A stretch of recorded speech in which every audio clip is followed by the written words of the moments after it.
Sophie Cunningham took a brutal hit, Deja Carrington was ejected immediately, and for a moment it looked like that would be the whole story, but it wasn't. Because the foul itself may not have been the part that caused the most damage. What happened after the ejection, the crowd reaction, the online fallout, and the way this whole thing spiraled beyond basketball is what turned one ugly play into a much bigger WNBA controversy. And by the end of it, this wasn't just about a Flagrant 2 anymore. It became a story about reputation, accountability, and whether one bad moment can follow a player far beyond the final buzzer. With just over 2 minutes left in the first quarter, Sophie Cunningham broke free in transition with open floor in front of her. It should have been routine, a clean breakaway, a simple layup, 2 easy points. Instead, Deja Carrington came flying in from behind and made hard contact up high, catching Cunningham across the head and neck area as Sophie went up to finish. It was the kind of play that changes the tone in the arena instantly. Cunningham hit the floor hard. She came up bleeding, and somehow, even through that contact, she still finished the basket and knocked down the free throw. That part matters, because before anybody even started debating intent, punishment, or what the league might do next, the image people were left with was Sophie Cunningham taking a dangerous shot, getting back up, and still completing the play. That is the kind of sequence fans remember because it turns a normal foul review into something far more emotional. The officials went to the monitor, and once they reviewed it, the call changed fast. Carrington was assessed a Flagrant 2 and ejected. That told you everything about how the play looked once slowed down. This wasn't treated like an ordinary hard foul or a bang-bang basketball collision. The officials saw enough force, enough high contact, and enough risk to the player in the air to take her out of the game immediately. And once that decision came in, the reaction inside the building became almost as interesting as the foul itself, because this happened in Chicago, at a Sky home game, with a home crowd in the building, and after Carrington got tossed, the crowd started chanting Sophie Cunningham's name. That's rare. Home crowds are emotional. Home crowds defend their own players. Home crowds will excuse a lot if they believe their team is just playing hard. So when a home crowd flips in real time and starts supporting the opposing player, it usually means the line looked obvious even in the moment. That chant said a lot. It said fans were not reacting like they had just seen a borderline call.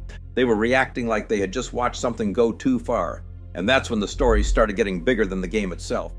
Because a bad foul gets attention. A bad foul that leads to an ejection gets even more attention. But a bad foul, an ejection, a home crowd turning on its own player, and a visibly injured opponent still finishing the play, that combination creates a completely different kind of sports moment. It gives the story emotion, symbolism, and a side people instinctively start choosing. And once that happens, the debate is no longer just about what the refs saw. It becomes about image, about public reaction, about whether fans think the punishment fit the moment. And in this case, it also became about what happened after Carrington left the floor.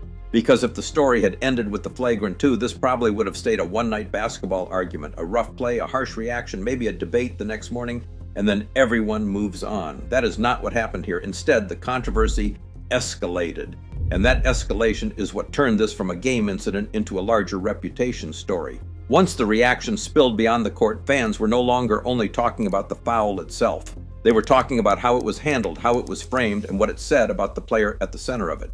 In today's sports world, that's where the real damage often happens. Not just in the moment, but in the hours afterward, when every clip gets reposted, every reaction gets amplified, and every mistake gets attached to a larger narrative. That's exactly what happened here, and the reason it hit so hard is because many fans did not see this as an isolated incident. They saw it as part of a pattern. Fair or not, that's how sports controversies grow. One moment does not stay one moment if the audience already believes it fits an existing reputation.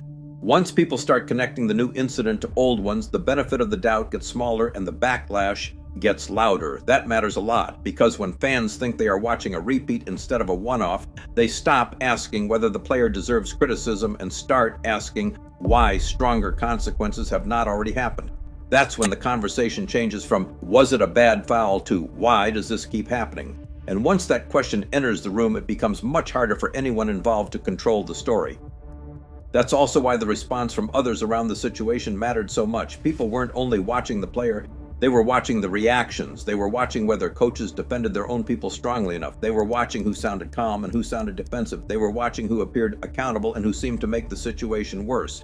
That's a big reason the story kept moving. Not every controversy survives beyond the highlight clip. This one did because every stage of it added another layer.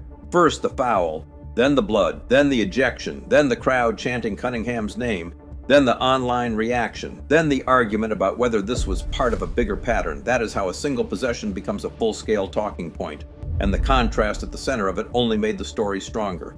On one side, you had Carrington leaving the floor at the center of the controversy. On the other, you had Sophie Cunningham doing the exact thing sports fans always respond to, taking the hit, getting up, and continuing to compete.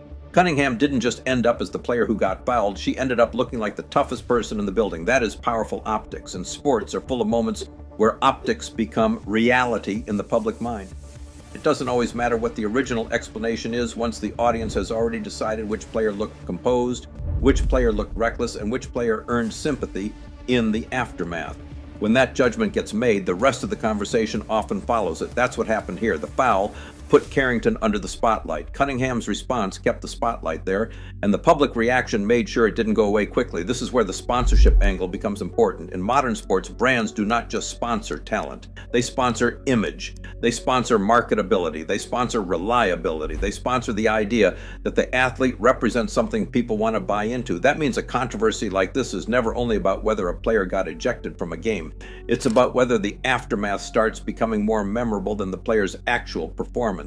Once a controversy becomes the headline, brands start having a different kind of problem. They are no longer attached to highlight packages or player growth. They are attached to backlash. That's the kind of thing companies hate, especially when the backlash is emotional, highly visible, and easy for casual fans to understand. You do not need to know advanced basketball to understand a player getting hit across the neck on a fast break.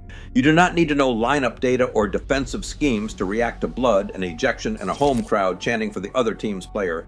That kind of clip travels fast because it is instantly legible. And that makes it dangerous off the court, because once a sports controversy becomes easy for everyone to understand, it stops belonging only to the core fan base. It reaches casual viewers, it reaches social feeds, it reaches people who may not watch the full game but will absolutely watch the clip and make a judgment. That's when the story gets expensive, and that is why the aftermath can matter more than the foul itself. A player can survive a rough play. What becomes harder to survive is a controversy that keeps widening. If the story is only bad foul, then maybe it fades. If the story becomes bad foul, ugly optics, public backlash, and questions about a bigger pattern, then it becomes much harder to contain. That is the position Carrington ended up in.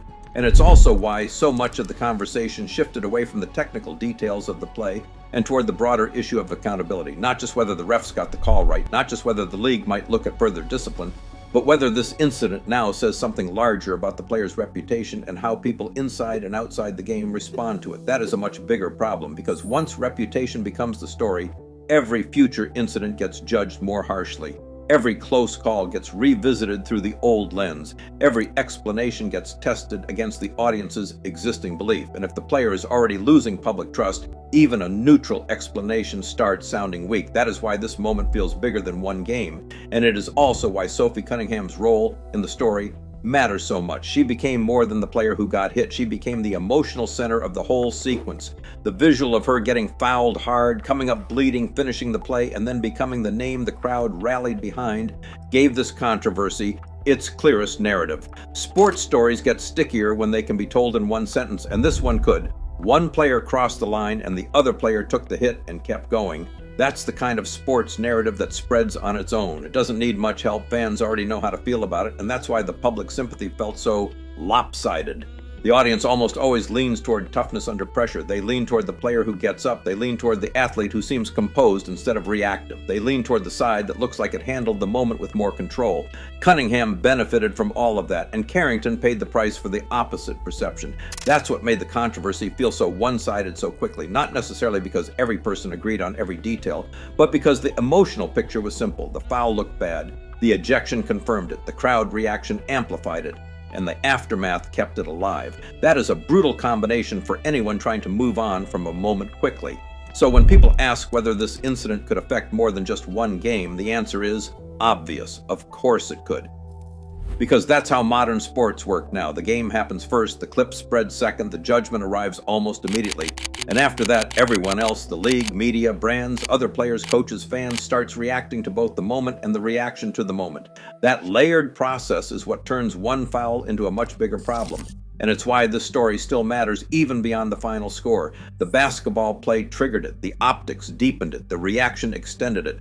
And once all three of those things line up, the controversy stops being temporary. It becomes part of a player's ongoing public image, whether they like it or not. That is the real danger here. Not just that Carrington got ejected, not just that the crowd turned, not just that fans were furious, but that the night may now be remembered less as one bad foul and more as a turning point in how people talk about her. That kind of shift is hard to reverse, especially when the footage is so easy to replay, especially when the emotional contrast is so clear, and especially when the player on the other end of it looked as tough and sympathetic as Sophie Cunningham did. That's why this story had more staying power than a normal ejection, because it had everything people latch onto. A violent-looking play, a vulnerable player, blood, a tough finish, an immediate ejection, a shocked crowd, and fallout that seemed to grow instead of cool down. That is almost a perfect formula for a sports controversy to keep traveling, and once it starts traveling, it stops belonging only to the teams involved. It becomes a league story, a media story, a reputation story, and potentially a business story too. That is what made this so much bigger than a single whistle.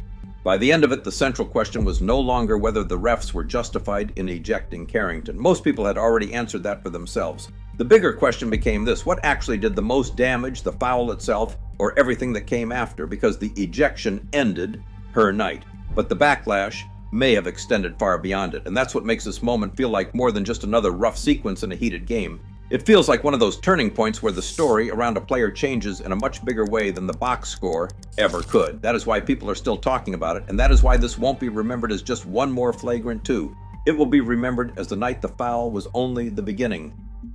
So now the real question is this: did the ejection settle it, or did everything that happened afterward make the damage far worse? Drop your take in the comments.